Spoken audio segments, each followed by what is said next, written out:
Now we've collected a few quotes that relate to the theme of family. Keep watching for references to Fan, the Cratchit family, Nephew Fred, and Tiny Tim Cratchit. Here's the Ghost of Christmas Past and Scrooge talking about Fan in stave 2.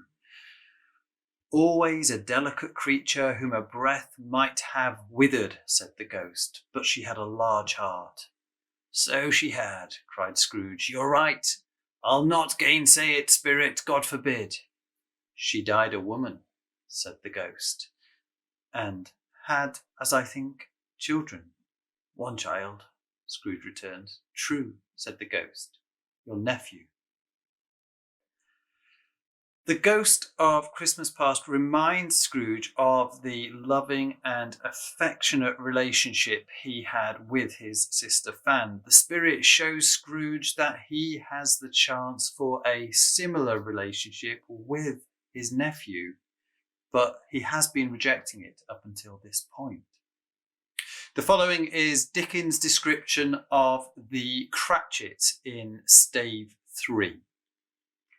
They were not a handsome family. They were not well dressed. Their shoes were far from being waterproof. Their clothes were scanty. And Peter might have known, and very likely did, the inside of a pawnbroker's. But they were happy, grateful, pleased with one another, and contented with the time. Through the Cratchits, Dickens shows us the real importance of family. They have very little in terms of possessions, but they are happy anyway because they have each other. Now, also in stave 3, Scrooge gets a fly-on-the-wall perspective of what his nephew Fred thinks about him. A Merry Christmas and a Happy New Year to the old man, whatever he is, said Scrooge's nephew. He wouldn't take it from me, but may he have it, nevertheless. Uncle Scrooge.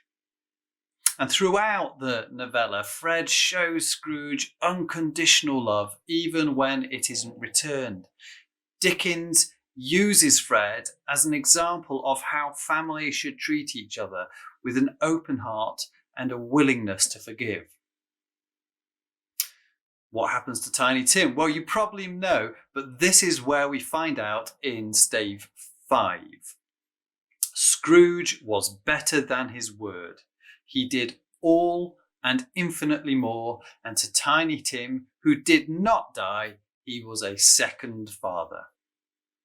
Scrooge's reward for his transformation is the happiness that he's always missed out on. Dickens shows us that the ultimate happiness is found in a loving family.